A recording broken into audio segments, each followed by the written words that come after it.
Hello mga mega! I'm in London. Manila lang pala. Nandito po ako sa Plaza Lowton. Since nauso yung mga iconic na yan, tinatawag na yan, iconic films, iconic food, iconic moves. Pag-usapan naman natin ngayon ang iconic building. So, dito sa Plaza Lowton, let me show you kung ano yung sinasabi ko sa inyong iconic na building. Ang iconic Manila Metropolitan Theater. Built noong December 10, 1931 and just recently opened noong December 10, 2021. Diba? Ang ganda niya.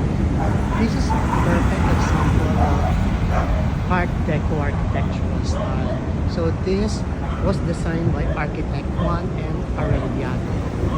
So if you're going to notice sa facade niya, central like window na stained glass, tapos may mga capiz shells na decorative styles, and as well as decorative tiles. So dito sa interior